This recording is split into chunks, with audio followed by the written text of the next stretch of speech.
Hey everyone, welcome back to another episode of the Cooking Goth, and tonight I have something kind of weird for you guys. I am taste testing the inspiration that was for Lucky Charms cereal. Cheerios with cut up Marshmallow Circus peanuts.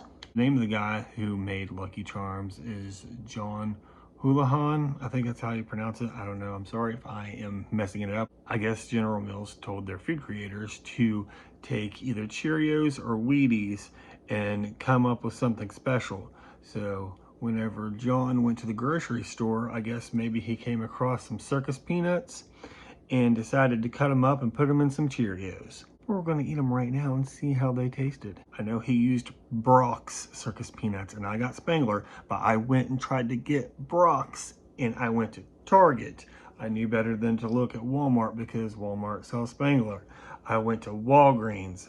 I searched online. I couldn't find them, so I got stuck with what I got.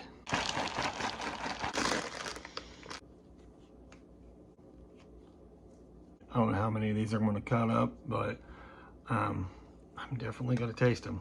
Yes, the candy that a lot of people hate was the inspiration for one of the most famous cereals out there. Forget the knife, I'm just going to tear them up. Okay, here we go.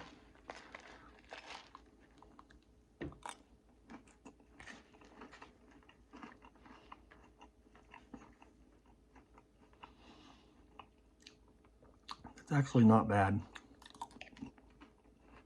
I don't mind circus peanuts though. So, the texture of the circus peanuts is not bad with the Cheerios at all, or the milk.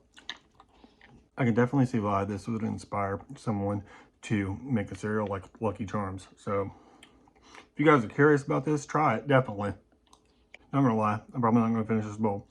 But, like I said, if you're curious about it, go ahead and try it. The flavors mesh pretty well together. If you haven't tried circus peanuts before, they kind of taste like artificial banana. But that's all I got for you guys tonight.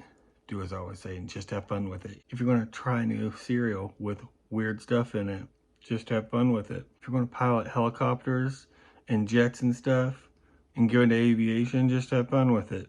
Also guys, if you wouldn't mind subscribing, then hitting the little bell for the notifications so whenever I post a brand new video, you'll know that the Cooking Goth has posted a brand new video. And if you like this video, give it a thumbs up, a share, and a comment for the algorithm, please. Have a great night, everyone.